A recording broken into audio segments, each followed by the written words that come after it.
ಏನಾದರೂ ಹೇಳೋ. ಒಂದು ಕತೆ ಹೇಳ. ಕತೆನಾ? ಯಾವ ಕತೆ? ಒಂದು ಕಿತ್ತೋಗಿರೋ ಕತೆ. ನಾವು ಹೆಂಗೋ ಸುಮ್ಮನೆ ಇದು ಹೇಳಪ್ಪ ಕೇಳೋಣ. ಒಂದು ತಳಬುಡ ಇಲ್ಲದೆ ಇರೋ ಊರಲ್ಲಿ ತಳಬುಡ ಇಲ್ಲದೆ ಇರೋ ನಿರ್ಧಾರ ತಗೊಂಡು ಹೊಡೆದಾಡ್ಕೊಂಡು ಸತ್ತವರ ಕತೆ.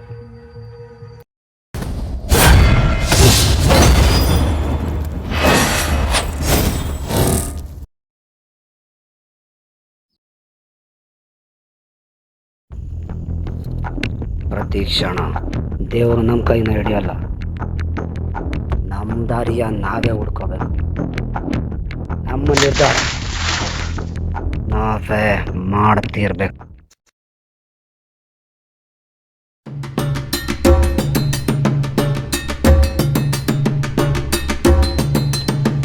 ನಿನ್ನನ್ನೇ ನಂಬಿರುವೆ ತಂದೆ, ನೀ ಕೊಟ್ಟ ಸೂಚನೆಯಂತೆ ನಡೆವೆ.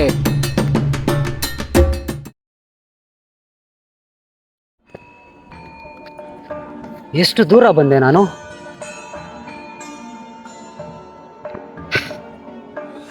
ನನ್ನ ನಿರ್ಧಾರನು ಅವನ ಅಂತ್ಯವೇ.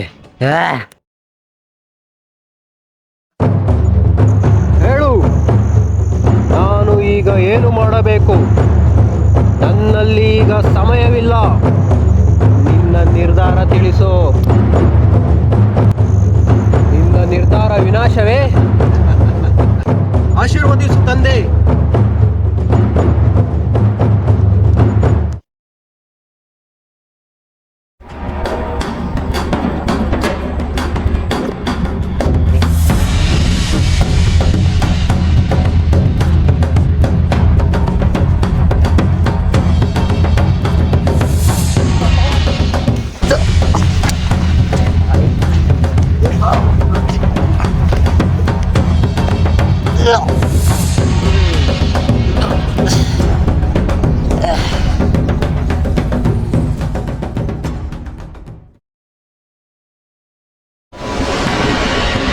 ಅವನ ಅಂತ್ಯವಾಯಿತು, ಇನ್ನು ನನ್ನ ಅರ್ಪಣೆ.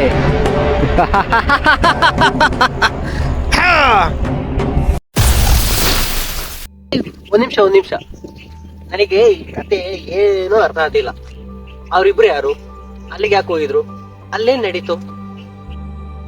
ನಿಮಿಷ, ನಾನು ಮೊದಲೇ ಹೇಳ್ದಾಗೆ ತಳಬುಡ ಇದ್ದವರಲ್ಲಿ ತಳಬುಡ ಇದ್ದರು ಹೊಡೆದಾಡ್ಕೊಂಡು ಸತ್ತವ್ರ ಕಥೆಯಲ್ಲಿ ಇದು ಅಂದ್ರೆ ನಾವ್ ಈ ಕಥೆಯಲ್ಲಿ ಕ್ಯೂರಿಯಸ್ ಆಗಿದ್ದೇನು ಇಲ್ಲ. ಅಟ್ಲೀಸ್ಟ್ ಅವ್ರಿಗಾದ್ರೂ ಏನಾದ್ರೂ ತಳಬುಡ ಇರ್ಬೇಕಾಯ್ತು. ನನಗೆ ಯಾಕಪ್ಪ ಈ ಕತೆ ಹೇಳ್ದೆ ನೀನು? ತಲೆ 100 ಕತೆ ಓಡಾಡ್ತಾ ಕಣಪ್ಪ ಕೈ. ಹಂಗಿರ್ಬೋದು ಹಿಂಗಿರ್ಬೋದು ಅಂತ ಹೇಳಿ. ಹೌದಾ? ಇದೇ ರೀತಿ ನಮ್ಗಳ ನಡುವೆ ಬಂದಾಗ ಕ್ಲಾರಿಟಿ ಇಲ್ದೇ ಇರೋಂಥ ಒಂದು ವಿಷಯನ ನಾವು ಅದಿರ್ಬೋದು ಇದಿರ್ಬೋದು ಅಂತ ಅನ್ಕೊಂಡು ಆ ವಿಷಯಕ್ಕೆ ಕ್ಲಾರಿಟಿ ಇರೋ ಅಂಥದ್ದನ್ನೇ ಮಾಡ್ಕೊಡ್ತೀವಿ.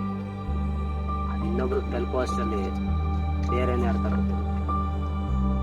ಲೋ, ಆಮೇಲೆ ಏನಾಯ್ತು ಹೇಳು? ಏನಾಯ್ತು ಆಮೇಲೆ? ಸರಿಯಾಗಿ ನೋಡೋ, ಅರ್ಥ ಆಗುತ್ತೆ.